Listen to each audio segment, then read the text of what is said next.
इंसान देखो एकमात्र ऐसा क्रिएचर है जो वो है उसे वो मानने से इनकार कर देता है। एग्जाम्पल की सहायता से बताता हूं। देखो किसी जानवर का, फॉर एग्जाम्पल टाइगर का नेचर क्या है? वो शिकार करेगा, खाएगा, आराम करेगा, फिर से शिकार करेगा, खाएगा, आराम करेगा। जो उसकी फितरत है वही वो शो करेगा। लेकिन आप इंसान को देखिए, इंसान देखो कई बार बूढ़े होने से इंकार कर देता है, एंटी एजिंग प्रोडक्ट इस्तेमाल करता है ताकि वो बूढ़ा ना लगे।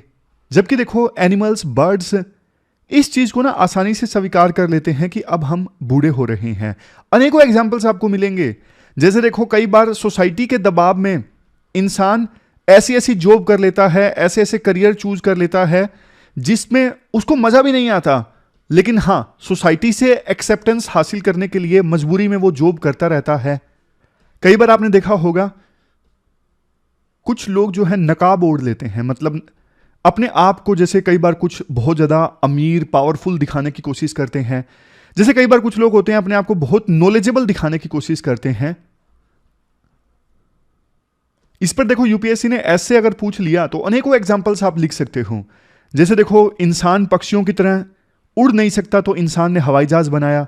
ये थोड़े पॉजिटिव एग्जाम्पल्स हैं। इंसान बाघ की तरह तेज नहीं भाग सकता, चीता की तरह तेज नहीं भाग सकता, तो इंसान ने बहुत तेजी से चलने वाली कारें बनाई, फॉर एग्जाम्पल फरारी। लास्ट में रीजंस बताना चाहो तो रीजन भी आप बता सकते हो। ऐसा देखो इसलिए मैन अपने आप को स्वीकार करने से मना कर देता है, वो इसलिए क्योंकि इंसान के पास ना सोचने की क्षमता है, इंसान के पास ना चेतना है, जो कि जानवरों में और बर्ड्स में कम है।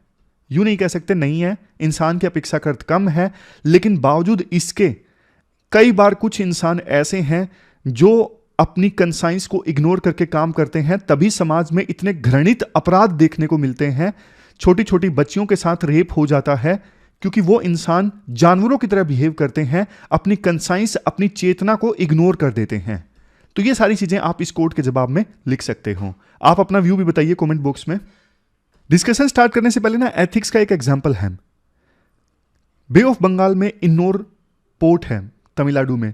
यहां पे ना मिचोंग जो साइक्लोन आया था ना, तो ना ऑयल स्पिल हो गया। चेन्नई ऑयल कॉरपोरेशन का ऑफिस था, रिफाइनरी थी, वहां से ऑयल स्पिल हो गया जिसकी वजह से बहुत नुकसान हुआ। इसके बाद तमिलनाडु की सरकार ने कुछ पैकेज अनाउंस किया। अब इसमें इश्यूज क्या हैं? देखो एथिकल प्रिंसिपल्स जो स्टेक में है। हार्म प्रिंसिपल ये कहता है आपकी लिबर्टी देखो तब तक है जब तक कि आप दूसरों को नुकसान ना पहुंचाओ। तो ऑयल स्पिल हुआ, कई बार कोई शिप्स ऑयल ले जा रहे होते हैं, वो गिर जाते हैं, मतलब शिप खराब हो गए, लीक हो गया, वो सारा शिप से ऑयल बह के समुद्र में आ जाता है।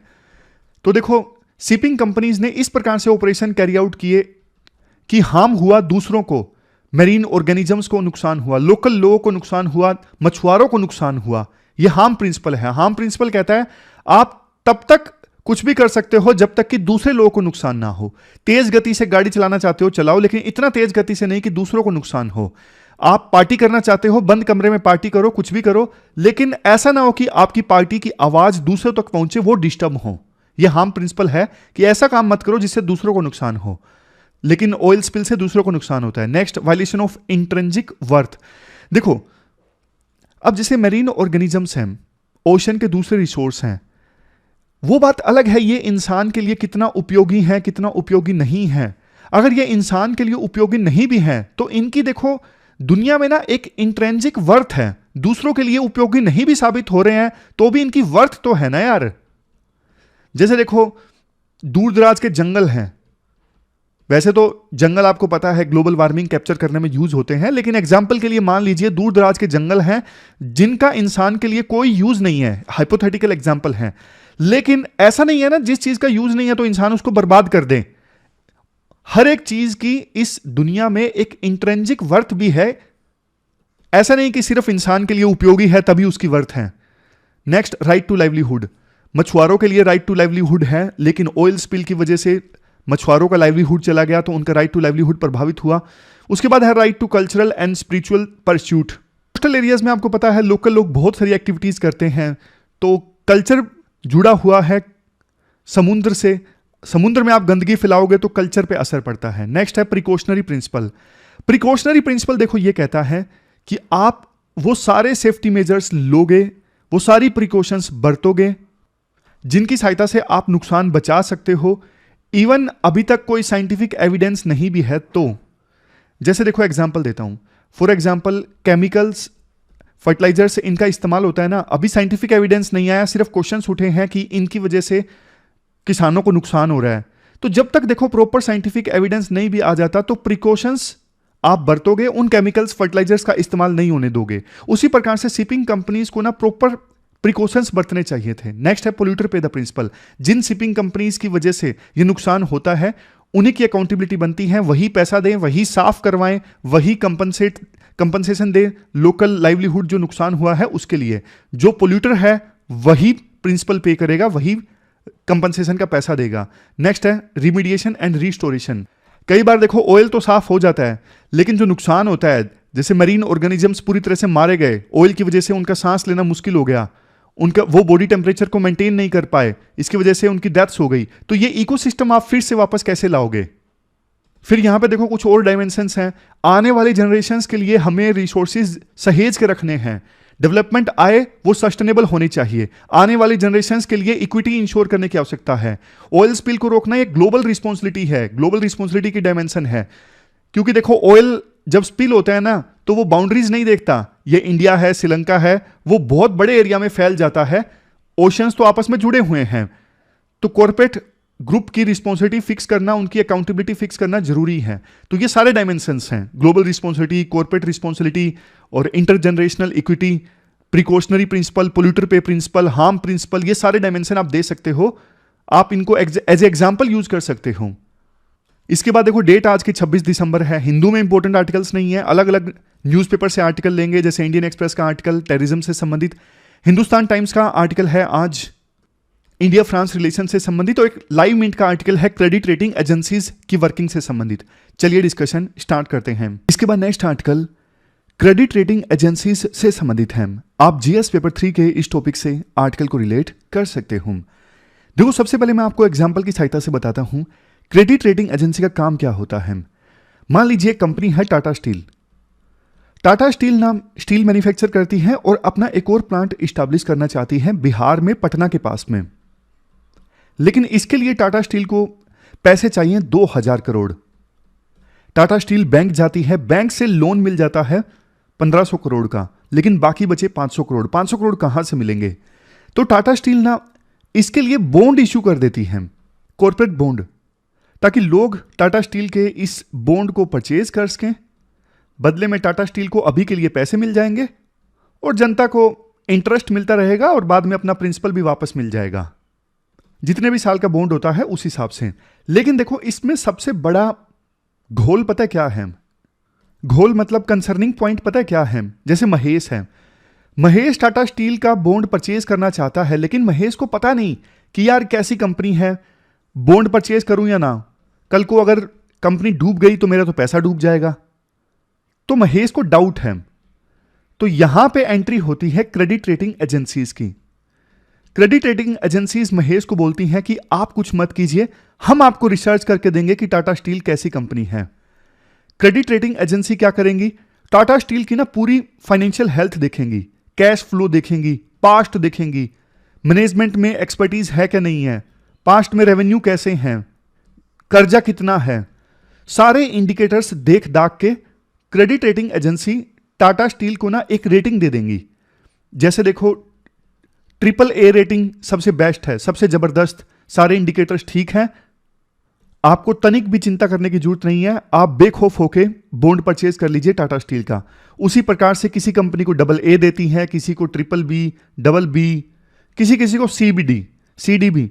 जिस कंपनी को C या D मिलता है ना, तो इसका मतलब है उस कंपनी की फाइनेंशियल हेल्थ खराब है और उसमें इन्वेस्ट नहीं करना चाहिए। ये जो कंपनी है बैंकरप्ट हो सकती है, डिफॉल्ट हो सकती है। तो क्रेडिट रेटिंग एजेंसीज का काम आपको क्या समझ में आया? विभिन्न कंपनीज को रेटिंग दी जाती है, जिसके बेस पे, जिसको देख के कि कंपनी को क्या रेटिंग मिली है, जनता या सरकार उस कंपनी में फिर इन्वेस्ट कर सकती है। अच्छी रेटिंग मिली है किसी कंपनी को, मतलब ज्यादा अच्छे से लोग इन्वेस्ट कर देंगे, जल्दी से इन्वेस्ट कर देंगे। खराब रेटिंग मिली है क्रेडिट रेटिंग एजेंसी से, सी या डी मिली है, तो उस कंपनी को फिर इन्वेस्टमेंट नहीं मिलेगी, उसमें कोई इन्वेस्टमेंट नहीं करेगा। इसी वजह से देखो, जिस कंपनी की रेटिंग अच्छी होती है ना, फॉर एग्जांपल ट्रिपल ए है या डबल ए है, वो ना बहुत कम इंटरेस्ट ऑफर करता है। जैसे टाटा स्टील है, इनको पता है कि हमें तो हर कोई लोन देने को तैयार हो जाएगा, तो ये इंटरेस्ट देंगे लोन पे सिर्फ 6% का, 7% का। लेकिन वो कंपनीज जिनकी रेटिंग सी या डी है, जिनके बारे में क्रेडिट रेटिंग्स को लगता है ये डिफॉल्ट हो सकती हैं, बैंकक्रप्ट हो जाएंगी, ये तो ना अंधाधुंध इंटरेस्ट ऑफर करेंगी 20%, 15%, 25%, क्योंकि इनको कोई लोन देता ही नहीं आसानी से, इनकी इतनी खराब रेटिंग है, तभी इनको ज्यादा इंटरेस्ट ऑफर करना पड़ता है। हमारे देश में अगर मैं कुछ मुख्य क्रेडिट रेटिंग एजेंसीज के आपको एग्जांपल दूं, CRISIL, care, ICRA, SMREA, brickwork rating, ये हमारे देश में कुछ मुख्य क्रेडिट रेटिंग एजेंसीज हैं जो विभिन्न कंपनीज को रेटिंग्स देती हैं। ग्लोबल क्रेडिट रेटिंग एजेंसीज का आपको एग्जांपल देता हूं, आपने इनका नाम शायद सुना भी होगा कहीं ना कहीं। मूडी, S&P यानी स्टैंडर्ड एंड पुअर, उसके बाद फिच। ये जो ग्लोबल क्रेडिट रेटिंग एजेंसीज है ना, ये तो देखो विभिन्न देशों को भी क्रेडिट रेटिंग्स देती हैं उनकी इकोनॉमी के हिसाब से। जैसे इंडिया की इकोनॉमी की अभी फिलहाल क्या सिचुएशन है, तो इंडिया की इकोनॉमी को रेट किया जाएगा इन एजेंसीज के द्वारा।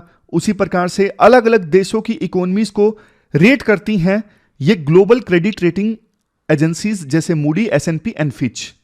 अब मान लीजिए इंडिया को रेटिंग मिली डबल ए, तो मतलब इंडिया की इकोनॉमी के इंडिकेटर्स अच्छा परफॉर्म कर रहे हैं। इंडिया जब लोन मांगने जाएगा IMF से या फिर प्राइवेटली बाहर से, इंटरनेशनल मार्केट से, तो इंडिया को लोन आसानी से मिल जाएगा। अगर इंडिया की रेटिंग खराब है, फॉर एग्जांपल B है, तो फिर इंडिया को लोन मुश्किल से मिलेगा, ज्यादा इंटरेस्ट रेट पे मिलेगा। इसलिए क्रेडिट रेटिंग एजेंसीज की विभिन्न देशों की इकोनॉमी को दी जाने वाली जो ये रेटिंग्स है ना, वो मैटर करती है, क्योंकि इसी के हिसाब से फिर इन्वेस्टमेंट आती है, इसी के हिसाब से फिर किसी भी देश को लोन लेना आसान या मुश्किल हो जाता है। अभी देखो, इंडिया का सबसे बड़ा कंसर्न ही ये है, जहां पे इनकी रेटिंग्स जो है वो मैटर करती हैं, इन सब ने ना इंडिया को खराब रेटिंग दे रखी है। S&P ने इंडिया को रेटिंग दी है BBB, मूडी की रेटिंग है इंडिया के लिए Baa3, और फिच ने इंडिया को रेटिंग दी है BBB। खराब रेटिंग अभी इंडिया को दे रखी है। तो ना फाइनेंस मिनिस्ट्री ने हाल ही में ना एक रिपोर्ट रिलीज की। इस रिपोर्ट में ना कंसर्न्स एड्रेस किए गए हैं। ग्लोबल क्रेडिट रेटिंग एजेंसीज जिस मेथोडोलॉजी के आधार पर रेटिंग देती है ना, उनमें क्या कंसर्न्स हैं वो हाईलाइट किए गए हैं। इवन हमारे चीफ इकोनॉमिक एडवाइजर ने भी कहा कि ना क्रेडिट रेटिंग एजेंसीज को विभिन्न देशों को रेटिंग देते वक्त प्रोसेस में रिफॉर्म्स लाने की आवश्यकता है। इसके बाद देखो इश्यूज की बात कर लेते हैं। इन क्रेडिट रेटिंग एजेंसीज की मेथोडोलॉजी में क्या इश्यूज हैं। सबसे पहला, discrimination against developing Nations. Developing Nations के साथ में डिस्क्रिमिनेशन होता है। एक छोटा सा एग्जांपल, अब मान लीजिए इंडिया एक डेवलपिंग नेशन है। फिलहाल इंडिया के सरकारी बैंक्स हैं SBI, PNB। अब देखो ये जो सरकारी बैंक्स है ना, ये बहुत सारे वेलफेयर फंक्शंस परफॉर्म करते हैं। कई बार फाइनेंशियल इंक्लूजन को ज्यादा प्रायोरिटी देते हैं बजाय के प्रॉफिट्स के। जैसे रूरल एरियाज में बहुत बार इन बैंकों के द्वारा ब्रांचेज ओपन की जाती हैं, पता है इतना कमाई नहीं होगी, फिर भी ब्रांच ओपन की जाती है। लोन दिया जाता है कई बार फार्मर्स को, स्मॉल बिजनेसेस को, पता है हो सकता है लोन वापस ना आए, फिर भी दिया जाता है। वेलफेयर फंक्शंस परफॉर्म करते हैं। लेकिन इंडिया जैसे डेवलपिंग नेशंस के सरकारी बैंकों को कंपेयर किया जाता है डेवलप्ड कंट्रीज के प्राइवेट बैंक्स के साथ में। अब डेवलप कंट्रीज के जो प्राइवेट बैंक्स हैं वो तो देखो थोड़ा तो अच्छा परफॉर्म करेंगे ना, क्योंकि उनको कोई वेलफेयर फंक्शन परफॉर्म नहीं करने हैं, उनको तो किसी गरीब जनता का ख्याल नहीं रखना है, उनके जो क्लाइंट्स हैं वो हाई प्रोफाइल अमीर लोग हैं, तो कंपैरिजन नहीं होना चाहिए। क्रेडिट रेटिंग एजेंसीज को ये देखना चाहिए डेवलपिंग नेशंस के सरकारी बैंकों का एक अलग रोल है। Next point, non transparent selection of experts for assessment. ये क्रेडिट रेटिंग एजेंसीज बोलती हैं कि हमने रेटिंग दी है, हमारे एक्सपर्ट्स के एनालिसिस करने के बाद, अरे भैया आप ये तो बताओ कौन से एक्सपर्ट्स ने एनालिसिस किया आपने जिन एक्सपर्ट्स का चुनाव किया एनालिसिस के लिए, वो लोग कौन हैं, उनकी क्वालिफिकेशन क्या है, आपने उन्हीं का चुनाव क्यों किया, ये सारी चीजें आप बताइए, ट्रांसपेरेंसी लेके आइए। लेकिन ट्रांसपेरेंसी नहीं होती। Next, lack of transparency in assigning weights. इन क्रेडिट रेटिंग एजेंसीज का ना क्राइटेरिया पता नहीं होता, मतलब किस इंडिकेटर को ये कितना वेट दे रहे हैं अपनी रेटिंग देते वक्त। जैसे किसी देश की इकोनॉमी को रेटिंग देनी है, फॉर एग्जांपल इंडिया की इकोनॉमी को, तो क्या क्या कंसीडर कर रहे हैं? क्या ये डेट कंसीडर कर रहे हैं? क्या ये rule of law index consider कर रहे हैं? क्या ये गवर्नेंस को कंसीडर कर रहे हैं? क्या ये लोग फॉरेन एक्सचेंज रिजर्व को कंसीडर कर रहे हैं? बताते नहीं हैं ये लोग। किस इंडिकेटर को हमने कितना कंसीडर किया है, कितना वेट दिया है किसी देश को रेटिंग देते वक्त, बताया नहीं जाता है। फिर इसके बाद पॉइंट आता है, ये देखो क्रेडिट रेटिंग एजेंसीज है ना, ये कई बार ना सब्जेक्टिव क्राइटेरियाज को चुनाव कर लेती हैं। सब्जेक्टिव क्राइटेरियाज जैसे रूल ऑफ लॉ है। अब देखो डेवलपिंग कंट्रीज में जो रूल ऑफ लॉ है ना, कैसा है, गवर्नेंस कैसी है, ये एक सब्जेक्टिव क्राइटेरिया है, ऑब्जेक्टिव क्राइटेरिया नहीं है। मतलब हमारे देश में ओवरऑल गवर्नेंस कैसी है, आप अलग अलग लोगों से पूछोगे, अलग अलग रिप्लाई आएगा। कोई बोलेगा गवर्नेंस अच्छी है, कोई बोलेगा नहीं गवर्नेंस खराब है। तो ये सब्जेक्टिव चीज है। फिर नेक्स्ट पॉइंट है one size fits all approach. अब देखो डेवलपिंग कंट्रीज में ना कई बार ऐसा होता है, जैसे विलेज लेवल पे डिस्प्यूट को रिजोल्व करने का जो मैकेनिज्म है ना, वो यूएसए के लीगल मैकेनिज्म के समान नहीं है। बट इंडिया में विलेज लेवल पे डिस्प्यूट रिजोल्व करने का जो मैकेनिज्म है वो काम करता है, इससे कोर्ट में कम केसेस जाते हैं। लेकिन क्रेडिट रेटिंग एजेंसीज इस चीज को कंसीडर नहीं करेंगी, वो बस इतना मानेंगी कि हमारे देश में लीगल मैकेनिज्म जो है वो यूएस जैसा नहीं है। तो उनको कौन समझाए भैया, हर देश में सिमिलर अप्रोच काम नहीं करती है। हमारे देश के हिसाब से हमारे यहां पर अप्रोच अलग है जो कि हमारे लिए काम करती है। आप यूएसए से क्यों कंपेयर कर रहे हो? नेक्स्ट पॉइंट देखो, ग्लोबली जो क्रेडिट रेटिंग एजेंसीज की इंडस्ट्री है ना, वो 3 एजेंसीज के द्वारा डोमिनेट की जाती है, वही जिनका नाम मैंने आपको बताया, मूडी, एस&पी एंड फिच। जहां इन तीनों की मोनोपोली है पूरे वर्ल्ड में। इंडिया में बहुत सारी क्रेडिट रेटिंग एजेंसीज हैं। तो इतनी सारी क्रेडिट रेटिंग एजेंसीज हैं इंडिया में, उनके बीच में ना कंपटीशन काफी ज्यादा है। और ज्यादा कंपटीशन मतलब काम के लिए ना इंडिया में जो क्रेडिट रेटिंग एजेंसीज हैं वो अपने स्टैंडर्ड्स को भी रिलैक्स कर देती हैं। कोई कंपनी आई, उसको ना रेटिंग चाहिए, तो ना बाकी क्रेडिट रेटिंग एजेंसीज अगर कम रेटिंग दे रही हैं, एक क्रेडिट रेटिंग एजेंसी जिसको काम नहीं मिल रहा है वो बोलेगा आ जाओ यार हमसे ले जाओ, हम आपको बढ़िया रेटिंग दे देंगे, क्योंकि उसके पास काम नहीं था। काम लेने के लिए उसने उस कंपनी को बोल दिया कि आप हमसे करवा लीजिए, हम आपको अच्छी रेटिंग दे देंगे। ये नुकसान होता है बहुत ज्यादा कंपटीशन का, कि ये जो एजेंसीज है ना पैसों के लिए अपने स्टैंडर्ड्स रिलैक्स कर देती हैं, डाइल्यूट कर देती हैं और जानबूझ के अच्छी रेटिंग दे देती हैं काम खींचने के लिए। नेक्स्ट पॉइंट करप्शन से संबंधित है। बहुत बार ये जो क्रेडिट रेटिंग एजेंसीज है ना, पैसा लेकर फर्जी डेटा भी कंसीडर कर लेती हैं अच्छी रेटिंग देने के लिए। कई बार तो ऐसा हो जाता है, आपको हंसी आएगी, लिटरली कई बार ऐसा हो जाता है कि ये क्रेडिट रेटिंग एजेंसी किसी कंपनी को एक दिन पहले तक AAA रेटिंग दे रही थी और अगले ही दिन वो कंपनी बैंकरप्ट हो जाती है। सोच के देखिए, यानी कल तक उस कंपनी को AAA रेटिंग दी जा रही थी और आज वो कंपनी बैंकरप्ट हो गई। इतना खराब कई बार इनका सिस्टम होता है। तो गिफ्ट लेके, पैसा लेके, रिश्वत लेके अच्छी रेटिंग दे दी किसी कंपनी को, ये सब चलता है। और सबसे लास्ट में concerns with issuer page model. मतलब देखो, जिस कंपनी को रेटिंग हासिल करनी है ना, जिस कंपनी को एसेस किया जा रहा है रेटिंग्स के लिए, वही कंपनी पैसा देती है क्योंकि उसी को जरूरत है। फॉर एग्जाम्पल टाटा स्टील है, टाटा स्टील को अपनी कंपनी के लिए रेटिंग चाहिए, तो टाटा स्टील ही पैसा देगी फॉर एग्जाम्पल मूडी को कि आप हमारी कंपनी को रेट कर दीजिए। तो यहां पे कंफ्लिक्ट ऑफ इंटरेस्ट है ना, टाटा स्टील ही पैसा दे रही है रेटिंग लेने के लिए मूडी को, तो मूडी फिर अच्छी रेटिंग दे देगी टाटा स्टील को क्योंकि टाटा स्टील ही पैसा दे रही है। लास्ट में वे फॉरवर्ड की बात आती है। सबसे पहले देखो, क्रेडिट रेटिंग एजेंसीज की वर्किंग में ट्रांसपेरेंसी आनी चाहिए। इनको बताना चाहिए साफ साफ किसी देश की इकोनॉमी को रेट करते वक्त हम कौन कौन से इंडिकेटर्स को कंसीडर कर रहे हैं, कितना वेटेज दे रहे हैं, कौन से हम एक्सपर्ट्स का हमने सिलेक्ट किया, क्यों सिलेक्ट किया एनालिसिस के लिए, सब कुछ ट्रांसपेरेंटली बताना चाहिए इन कंपनीज को। Next, regulatory strengthening. देखो अभी ना हमारे देश में कहीं कहीं पर एसबीआई रेगुलेट करती है इन क्रेडिट रेटिंग एजेंसीज को और कहीं कहीं आरबीआई। तो इन एजेंसीज को ना रेगुलेट करने के लिए एक सिंगल रेगुलेटर बना दो, डेडिकेटेड रेगुलेटर, जिसका काम हो इन एजेंसीज को रेगुलेट करना। चाहे रेगुलेटर को आरबीआई या सेबी की एक स्पेशलाइज्ड डिवीजन के तौर पे बनाया जा सकता है, लेकिन डेडिकेटेड रेगुलेटर बनाओ। नेक्स्ट है rotation of credit rating agency. अब देखो होता क्या है, बहुत बार ना कई companies, for example Tata steel, Reliance industries, ये 22 25 सालों से सेम ही क्रेडिट रेटिंग एजेंसी से रेटिंग ले रही हैं। तो ना रोटेट होती रहनी चाहिए।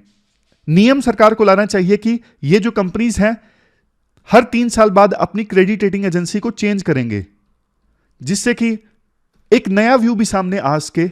ऐसा होना चाहिए। ऐसा ना हो कि एक के साथ सेटिंग हो गई तो 25-30 साल उसी क्रेडिट रेटिंग एजेंसी के साथ सेटिंग है और वो एजेंसी हर बार अच्छी ही रेटिंग देती है उस कंपनी को। ऐसा नहीं होना चाहिए। और सबसे लास्ट में ये जो कन्फ्लिक्ट ऑफ इंटरेस्ट है ना, कि जो कंपनी रेटिंग हासिल करना चाहती है वही पैसा दे रही है एजेंसी को, इस मॉडल में फेरबदल होना चाहिए। अल्टरनेटिव पेमेंट मॉडल होना चाहिए इन एजेंसीज के लिए, ताकि कन्फ्लिक्ट ऑफ इंटरेस्ट ना हो। तो ये पूरा आर्टिकल हमने डिस्कस किया। अब चलते हैं आगे। इसके बाद देखो अगला आर्टिकल इंडिया फ्रांस रिलेशंस से संबंधित है। आप जीएस पेपर सेकंड के इस टॉपिक से आर्टिकल को रिलेट कर सकते हो। देखो पहले ना जो बाइडेन को आना था हमारे देश में 26 जनवरी को जो परेड होगी 2024 में अगले साल, उस मौके पर चीफ गेस्ट के तौर पर, लेकिन जो बाइडेन नहीं आ सके मल्टीपल रीजंस के कारण। तो इंडिया ने ऑप्शन खंगाले। इंडिया ने संपर्क किया फ्रांस के राष्ट्रपति इमैनुअल मैक्रोन के साथ में, क्या आप आओगे? उन्होंने हां भर दी। उन्होंने बोला मैं हूं ना। देखो इमैनुअल मैक्रोन फ्रांस के राष्ट्रपति, उनको पता था मैं किसी की जगह पे जा रहा हूं। तो कई बार ना लोग रिजेक्ट कर देते हैं इनविटेशन को, अरे यार वो नहीं आया तो इसलिए तुम मुझे बुला रहे हो, मैं नहीं आऊंगा। उनको पता था मैक्रोन को कि मैं जो बाइडेन की जगह जा रहा हूं, और बहुत शॉर्ट नोटिस पे भी उन्होंने हां भर दिया कि ठीक है मैं आऊंगा। तो writer India France relations discuss करते हैं। मई 2017 में फ्रांस में इलेक्शन हुए थे और इलेक्शन जीतने के बाद प्रधानमंत्री मोदी फर्स्ट विजिटर्स में शामिल थे जिन्होंने फ्रांस की यात्रा की और बधाई दी फ्रांस के राष्ट्रपति मैक्रोन को। देखो वैसे तो इससे पहले फ्रांस के बहुत सारे जो राष्ट्रपति हैं रिपब्लिक डे के मौके पे चीफ गेस्ट के तौर पर शामिल हो चुके हैं, जैसे देखो चिराग, सरकोजी, होलांडे। लेकिन एनी हाउ मैक्रोन अभी तक नहीं आ पाए थे। अब वो कमी भी दूर हो गई। इसी साल 14 जुलाई को फ्रांस में बेस्टील डे था, यानी उनका नेशनल डे था। उस मौके पर जहां एक तरफ प्रधानमंत्री मोदी को सम्मान दिया गया, दूसरी तरफ इंडियन आर्म्ड फोर्सेस ने वहां पे मार्च किया। जिसे इंडिया में राजपथ है ना जहां पे परेड होती है, वैसी कोई जगह है चैम्प्स एलिसिस। इसके बाद राइटर बोलते हैं देखो वैसे तो इंडिया की जो रिलेशनशिप है दुनिया के मेजर कंट्रीज के साथ ठीक ठाक है अगर चाइना को छोड़ दे तो, लेकिन फ्रांस के साथ ना रिलेशनशिप की बात ही कुछ और है। क्योंकि ना इंडिया के यूएस के साथ भी कुछ ना कुछ इशू हैं, रशिया के साथ भी कुछ ना कुछ इश्यूज जरूर हैं। रिश्ते अच्छे हैं लेकिन इश्यूज जरूर हैं। बट फ्रांस के साथ ना जहां रिलेशनशिप अच्छी है बट इश्यूज नहीं है, कंटेंशन नहीं है, डाइवर्जेंसेस नहीं है रिलेशनशिप में, मनमुटाव के पॉइंट्स ना के बराबर हैं। हमारे देश में भी और फ्रांस में भी किसी भी पार्टी की सरकार आए, एक सहमति है कि इंडिया इंपॉर्टेंट पार्टनर है, इंडिया में सहमति है फ्रांस इंपॉर्टेंट पार्टनर है। चाहे सरकार चेंज हो जाए लेकिन ओवरऑल व्यू यही है कि फ्रांस के साथ रिलेशनशिप अच्छी मेंटेन करना जरूरी है। इसलिए ना फ्रांस के साथ रिलेशनशिप को आगे ले जाने में ना पॉसिबिलिटीज बहुत ज्यादा हैं। देखो पहले तो ना इंडिया फ्रांस की रिलेशनशिप में 3 चीजों का इंपॉर्टेंट रोल हुआ करता था। 3 एरियाज में रिलेशनशिप स्ट्रॉन्ग हुआ करती थी, डिफेंस, स्पेस, न्यूक्लियर डोजियर। इन तीनों सेक्टर्स ने ना इंपॉर्टेंट फाउंडेशन रख दी रिलेशनशिप की। अब तो इंडिया और फ्रांस और बहुत सारे एरियाज में कोऑपरेट कर रहे हैं अच्छे से, जैसे एनर्जी, क्लाइमेट क्राइसिस, इनोवेशन, नई नई टेक्नोलॉजीज। इनमें इंडिया और फ्रांस बेस्ट प्रैक्टिसेस को शेयर कर रहे हैं, मिलकर काम कर रहे हैं। डिफेंस और स्पेस तो देखो आगे भी इंपॉर्टेंट रहेगा, लेकिन अब ना डिफेंस में यह होना चाहिए कि इंडिया और फ्रांस मिलके डिफेंस इक्विपमेंट्स को डिजाइन करें, मिलके प्रोडक्शन करें। जैसे देखो यूएई है, यूएई के साथ दोनों के रिश्ते अच्छे हैं, फ्रांस के भी और इंडिया के भी, तीनों भी मिलकर काम कर सकते हैं, ट्राइलेटरल कोऑपरेशन हो सकता है। ऐसा भी हो सकता है देखो पॉसिबिलिटी कि राफेल इंडिया में प्रोड्यूस हो, इंडिया में मैन्युफैक्चर हो, ना सिर्फ इंडियन मार्केट के लिए बल्कि इजिप्ट, यूएई, कतर, ये देश भी अगर परचेज करना चाहते हैं राफेल तो उसके लिए मैन्युफैक्चरिंग इंडिया में हो सकती है। इसके लिए इंडिया फ्रांस मिलकर काम कर सकते हैं। जो लोग बिगनर हैं उनको बता दूं राफेल क्या है। राफेल देखो ये फाइटर जेट है, जो 36 फाइटर जेट इंडिया ने फ्रांस से परचेज किए, फ्रांस इनको मैन्युफैक्चर करता है। तो राइटर पॉइंट ये दे रहे हैं कि ये फाइटर जेट इंडिया में भी मैन्युफैक्चर होने चाहिए, ना सिर्फ इंडिया की मार्केट के लिए बल्कि दूसरे देशों के लिए भी। इसके बाद नेक्स्ट पॉइंट, जब देखो इंडिया और फ्रांस की स्ट्रेटेजिक पार्टनरशिप को साइन हुए 25 साल पूरे हो गए थे ना, तो एक डॉक्यूमेंट रिलीज हुआ था होराइजन 2047। इस डॉक्यूमेंट में ना स्पेस पे बहुत फोकस किया गया, कैसे दोनों देश आपस में कोऑपरेट करेंगे स्पेस में एक्सेस को लेके, स्पेस टेक्नोलॉजीज को लेके, स्पेस टेक्नोलॉजीज की एप्लीकेशंस को लेके। इवन देखो दोनों देशों के बीच में रेगुलर बेसिस पे स्ट्रेटेजिक स्पेस डायलॉग होता है, ये भी डिसाइड हो चुका है। नेक्स्ट पॉइंट देखो, फ्रांस जो है वो इंडियन ओशन में ना एक रेजिडेंट पावर है। रेजिडेंट पावर मतलब इंडियन ओशन में ना फ्रांस के कुछ आइलैंड्स हैं, जैसे रीयूनियन है, फ्रांस के आइलैंड्स हैं। पुराने समय में कॉलोनी बनाया था फ्रांस ने यहाँ पे, अभी भी कॉलोनी है, मतलब कॉलोनी कह सकते हो या फिर यूं कह सकते हो, जो भी है फ्रांस के आइलैंड्स हैं इंडियन ओशन में। और इंडियन ओशन में इंडिया के इंटरेस्ट बहुत ज्यादा है। हमने कल भी आर्टिकल डिस्कस किया था कैसे इंडियन ओशन में इंडिया अपने लीडरशिप रोल को मेंटेन करना चाहता है। तो इस दिशा में ना दोनों देश आपस में कोऑपरेट कर रहे हैं। दोनों देशों ने मिलकर इंडियन ओशन को लेके अपना रोड मैप डिक्लेयर किया, बाद में इसे पैसिफिक ओशन के लिए भी एक्सटेंड कर दिया गया। इंडो पैसिफिक रीजन में ना दोनों देशों के जो इंटरेस्ट हैं वो कन्वर्ज होते हैं। जैसे देखो इंडिया फ्रांस दोनों चाहते हैं सी लेन्स ऑफ कम्युनिकेशन सिक्योर रहनी चाहिए, कोई चाइना जैसा देश शिप्स को वहां से गुजरने से ना रोके। दोनों देश ये चाहते हैं सस्टेनेबल डेवलपमेंट आना चाहिए। दोनों देश ये चाहते हैं इंटरनेशनल रूल्स जो हैं उनका पालन होना चाहिए। तो दोनों देशों के जो इंटरेस्ट हैं वो पैसिफिक ओशन में, इंडो पैसिफिक ओशन में वो कन्वर्ज होते हैं, इसलिए दोनों देश मिलकर काम कर रहे हैं। एक चीज राइटर यहां पे ये सजेस्ट करते हैं, चूंकि देखो दोनों देशों के जो इंटरेस्ट हैं वो कन्वर्ज होते हैं, इस वजह से ना दोनों देश जहां एक तरफ जॉइंट एक्सरसाइजेस कंडक्ट करते हैं, दोनों देशों की सिक्योरिटी एजेंसीज मिलकर काम कर सकें, इसलिए प्रोसीजर्स भी कुछ कुछ दोनों ने स्टैंडर्डाइज किए हैं ताकि जरूरत पड़ने पे दोनों देशों की फोर्सेस जो हैं मिलके काम कर सकें, ऐसे प्रोसीजर्स हों। बट देखो एक चीज, दोनों देशों के ना मिलिट्री बेसिस हैं इंडियन ओशन में, जैसे इंडिया का अंडमान एंड निकोबार आइलैंड्स पर है और फ्रांस का रीयूनियन आइलैंड के ऊपर है। तो ना दोनों देश एक दूसरे की मिलिट्री एसेट्स को यूज करें, ऐसा प्रोविजन होना चाहिए। इससे दोनों देश जो अपने ऑब्जेक्टिव्स है ना इंडो पैसिफिक रीजन में वो और अच्छे से अचीव कर सकते हैं। फिर साइबर सिक्योरिटी की बात की जाती है। दोनों देशों ने मिलकर साइबर सिक्योरिटी के लिए भी एक रोड मैप तैयार किया है। दोनों देश इस बात से सहमत हैं कि साइबर स्पेस यानी इंटरनेट की दुनिया ओपन होनी चाहिए, सिक्योर होनी चाहिए, स्टेबल होनी चाहिए, पीसफुल होनी चाहिए, जहां एआई जैसी नई टेक्नोलॉजीज का इस्तेमाल किया जा सकता है ई गवर्नेंस के लिए, ऑटोनोमस ट्रांसपोर्टेशन जैसे ड्राइवरलेस कार्स के लिए, स्मार्ट सिटीज के लिए, हेल्थ एजुकेशन के लिए और एग्रीकल्चर के लिए। लेकिन एआई को यूज करने के लिए जो नॉर्म्स हैं वो अच्छे से बनाए जाएं ताकि ना एआई का मिसयूज ना हो। इस चीज को लेके भी दोनों देश सहमत हैं। फिर दोनों देश कोऑपरेट कर रहे हैं ग्रीन हाइड्रोजन को लेके। ग्रीन हाइड्रोजन वो हाइड्रोजन होती है जो वाटर के इलेक्ट्रोलिसिस की सहायता से बनाई जाती है और जिसमें इलेक्ट्रिसिटी जो यूज होती है ना इलेक्ट्रोलिसिस में, वो रिन्यूएबल एनर्जी होती है। तो जीरो एमिशन होता है या फिर बहुत कम एमिशन होता है ग्रीन हाइड्रोजन को बनाने में। साफ सुथरा एनर्जी का सोर्स है, तो दोनों देश कोलैबोरेट कर रहे हैं ग्रीन हाइड्रोजन जैसी एनर्जी सोर्सेज के लिए और दूसरी फ्रंटियर यानी कटिंग एज टेक्नोलॉजीज में भी। ना सिर्फ देखो टेक्नोलॉजीज की डेवलपमेंट में कोऑपरेट कर रहे हैं, बल्कि टेक्नोलॉजी के यूज को लेके क्या नॉर्म्स होने चाहिए, क्या रूल्स होने चाहिए वर्ल्ड में, क्या वैल्यूज होनी चाहिए, उनको शेप करने में भी दोनों देश मिलकर काम कर रहे हैं। फिर लास्ट में देखो ये बात बोली जाती है कि दोनों देशों के बीच में ना एक अच्छी खास बात ये है, दोनों देश ना स्ट्रेटेजिक ऑटोनॉमी चाहते हैं। जैसे इंडिया भी नहीं चाहता यूएसए जैसा कोई देश हमारे फॉरेन पॉलिसी संबंधित मामलों में इंटरफेयर करे। इंडिया अपने फैसले खुद लेना चाहता है। उसी प्रकार से फ्रांस भी यही चाहता है कि कोई दूसरा major country, for example USA, हमें ना सिखाए, हम अपने आप से अपने फैसले लेंगे। नेक्स्ट चीज, दोनों देश ना एक दूसरे के इंटरनल अफेयर्स में इंटरफेयर नहीं करते। फ्रांस इंडिया के अंदरूनी मामलों पर नहीं बोलता, इंडिया फ्रांस के अंदरूनी मामलों पर नहीं बोलता। फ्रांस इंडिया को पिछले काफी सालों से सपोर्ट करता आया है। जैसे 1998 में न्यूक्लियर एक्सपेरिमेंट किया था, उस समय फ्रांस ने इंडिया को सपोर्ट किया था। उसके बाद मल्टीपल फोरम्स पर फ्रांस ने इंडिया को सपोर्ट किया है। अलग अलग एजेंसीज में, फॉर एग्जांपल यूएन की सिक्योरिटी काउंसिल में इंडिया की परमानेंट मेंबरशिप को फ्रांस ने सपोर्ट किया है। तो यही जो सपोर्ट है, इसने रिश्तों को और ज्यादा मजबूत बनाया है। तो ये पूरा आर्टिकल हमने डिस्कस किया इंडिया फ्रांस रिलेशनशिप से संबंधित। चलते हैं आगे।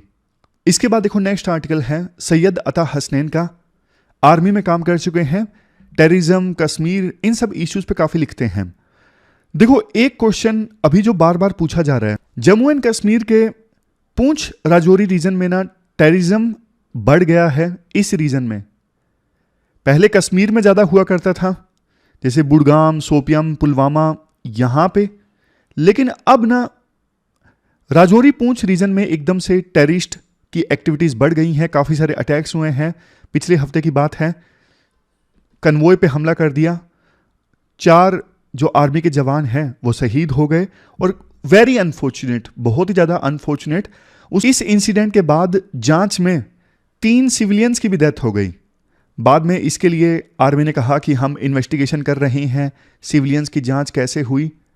सरकार ने उन सिविलियंस को कंपनसेशन देने की बात कही है और रिश्ते में किसी को सरकारी नौकरी देने की बात कही है। देखो सिविलियंस की जान जब जाती है ना, वो भी एजेंसीज के हाथों, तो इससे डिस्ट्रस्ट काफी ज्यादा बढ़ जाता है। यही वो चीजें हैं जो ब्रीडिंग ग्राउंड का काम करती हैं टेररिज्म की एक्टिविटीज को फर्दर कंटिन्यू करने में।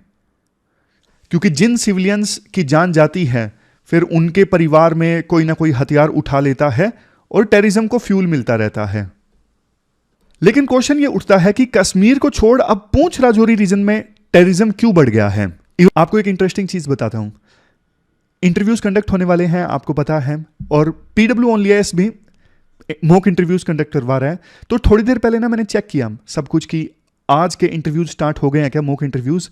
तो ये मेरे पास एक लिंक होता है, तो मैंने चेक करना स्टार्ट किया, सब कुछ सही चल रहा है। तो ना कोइंसिडेंटली मेंबर ने ना यही क्वेश्चन पूछा कि पूंछ राजौरी रीजन में क्यों एकदम से टेररिज्म बढ़ गया है। तो कैंडिडेट ना आंसर थोड़ा सा बढ़िया दे सकते थे, इन्होंने पूरी तरह से इंटेलिजेंस फेलियर को दोषी ठहरा दिया कि इंटेलिजेंस फेलियर थी जिसकी वजह से ये अटैक हुआ। उन्होंने बड़े क्वेश्चन को एड्रेस नहीं किया, बड़े पिक्चर को एड्रेस नहीं किया। बड़ी पिक्चर थोड़ी सी राइटर बताते हैं। देखो राइटर कहते हैं टेररिज्म ना बहते पानी की तरह होता है, जहां पे उसको सबसे कम रेसिस्टेंस मिलेगा ना, जहां कम से कम विरोध होगा, वहां वो पानी मुड़ जाएगा। उसी प्रकार से टेररिज्म को ना अभी कम रेसिस्टेंस मिल रहा था पूंछ राजौरी रीजन में, तो वहां पे मुड़ गया। कश्मीर में चूंकि काउंटर इन्फिल्ट्रेशन काफी स्ट्रोंग है, काउंटर टेररिज्म ग्रिड काफी स्ट्रोंग है। काउंटर इन्फिल्ट्रेशन मतलब घुसपैठिए पाकिस्तान से भारत में ना आ सके, इसके लिए ऑब्जर्वेशन पोस्ट का जाल है पूरा, इलेक्ट्रॉनिक सेंसर्स लगाए गए हैं, पेट्रोलिंग का जाल बहुत मजबूत है, तो जिसकी वजह से इन्फिल्ट्रेटर्स अंदर नहीं आ पाते। काउंटर टेररिज्म ग्रिड मतलब मल्टीपल फोर्सेस टेररिज्म को काउंटर करने में लगी हुई हैं। तो कश्मीर में यह सिचुएशन है, इसलिए आतंकवादी कुछ कर नहीं पाते। पूंछ राजौरी रीजन में थोड़ा ये ग्रिड अभी कमजोर था, जिसके रीजंस भी हैं। जैसे देखो 2020 में लद्दाख में LAC जो है ना वो एक्टिवेट हो गई, तो थोड़ी फोर्सेस पूंछ राजौरी रीजन से लेकर डिप्लॉय कर दी गई चाइना वाली LAC पर। लेकिन राइटर कहते हैं देखो राष्ट्रीय राइफल्स जो ऑपरेशंस चलाती है ना, उनको डिस्टर्ब नहीं किया गया था। हाँ इतना जरूर है, थोड़ी बहुत फोर्सेस डिप्लॉय की गई थी LAC पर। शायद ये एक रीजन हो सकता है कि वहां पे अटैक्स ज्यादा हुए हैं। दूसरा देखो यहां पे ना पहले के समय टेररिज्म काफी हुआ करता था। उस समय ना गुज्जर कम्युनिटी की, लोकल गुज्जर कम्युनिटी की सपोर्ट थी, लेकिन धीरे धीरे गुज्जर कम्युनिटी की सपोर्ट कम हो गई, तो इसलिए वहां पे टेररिज्म कम हो गया। बट अब ना कुछ एक्सपर्ट्स ये बोल रहे हैं कि लोकल गुज्जर कम्युनिटी में ना अभी थोड़ी बहुत नाराजगी है कुछ इश्यूज को लेके सरकार के साथ में, जिसकी वजह से ना कुछ लोग ऐसे हैं शायद वो टेररिस्ट का साथ दे रहे हैं, इसी वजह से टेररिस्ट जो है ना यहां पे एक्टिविटीज आसानी से कर पा रहे हैं। तो राइटर कहते हैं लोकल अगर चुनिंदा लोगों में भी नाराजगी है ना उसे दूर करने की आवश्यकता है, जैसा कि पहले किया गया था। फिर नेक्स्ट रीजन ये है, देखो कश्मीर को लेके अभी जजमेंट आ गया सुप्रीम कोर्ट से, पाकिस्तान कैसे ना कैसे करके कश्मीर के इशू को ना रिवाइव करना चाहता है, एक्टिवेट रखना चाहता है, उस वजह से भी पाकिस्तान अपने प्रोक्सीज को भेजता रहता है अटैक करने के लिए ताकि ये इशू एक्टिवेट रहे। तो कैंडिडेट ने जो आंसर दिया ना पूरी तरह से इंटेलिजेंस की फेलियर है। देखो सीधा सीधा किसी एजेंसी को फेलियर बताना सही नहीं होता, थोड़ा सिंपैथी भी रखनी चाहिए कि इंटेलिजेंस इकट्ठा करना is a tough task and somehow intelligence agencies could not prevent this attack. कुछ मतलब अगर दोष देना भी था ना थोड़ी डिग्निफाइड, थोड़ा डिप्लोमेटिक लैंग्वेज में, सीधा बोलना कि it is the failure of intelligence agencies, वो कई बार ना लगता है पैनल को कि यार ये तो सीधा सीधा एंटी एजेंसी स्टैंड ले रहे हैं। इसके बाद ना राइटर ये बोलते हैं देखो 3 सिविलियंस की जान जाना वो बहुत ज्यादा दुखदायक है, तो ना आर्मी वैसे इस प्रकार की चीजों को टॉलरेट नहीं करती है, तो ना ट्रांसपेरेंसी रहनी चाहिए। अभी क्या है मीडिया स्पेकुलेट कर रही है, किसी को स्पेकुलेट नहीं करना चाहिए। अभी आप आर्मी पे भरोसा करो, आर्मी जांच कर रही है और जो भी दोषी हैं उन पे कार्रवाई करनी चाहिए, ट्रांसपेरेंसी रहनी चाहिए इन्वेस्टिगेशन में, और जो कंपनसेशन की बात सरकार कर रही है सिविलियंस को वो कंपनसेशन मिलनी चाहिए ताकि इस प्रकार के इंसिडेंट्स का फायदा ना उठा सके टेररिस्ट और ज्यादा एलियनेशन ना हो लोकल जनता में, लोकल जनता और ज्यादा नाराज ना हो। अभी देखो बारामूला में ना एक रिटायर्ड एसएसपी की भी हत्या कर दी गई, तो ना ये इंसिडेंट्स हमें बताते हैं कॉम्प्लेसेंट हम नहीं हो सकते। स्पेशल स्टेटस का जाना इससे हालात सामान्य होंगे, लेकिन हम कॉम्प्लेसेंट होकर बैठ जाएंगे तो फिर देखो सिचुएशन खराब हो सकती है। क्वेश्चंस देख लीजिए जो आपको अटेम्प्ट करने हैं। 2 क्वेश्चंस आपको अटेम्प्ट करने हैं। पहला देखो टेररिज्म से संबंधित, पूंछ राजौरी सेक्टर में टेररिज्म बढ़ा है क्यों, सॉल्यूशंस भी देने हैं। और दूसरा क्वेश्चन आपको डिस्कस करना है क्रेडिट रेटिंग एजेंसीज से संबंधित। दोनों क्वेश्चंस के आंसर आपको देने हैं 250 वर्ड्स में, 15-15 मार्क्स के दोनों क्वेश्चंस हैं। pwonlyas.com पे जाके आप इन दोनों क्वेश्चंस के आंसर दे सकते हो। ये थी हमारी आज की डिस्कशन। आप देखो नीचे कमेंट बॉक्स में लिखकर बताइए आपको डिस्कशन कैसी लगी, क्या फीडबैक है, और कल मिलते हैं फिर से एक नई एनर्जेटिक डिस्कशन के साथ। तब तक के लिए अपना ख्याल रखिए, बढ़िया से पढ़ते रहिए। Thank you very much for discussion.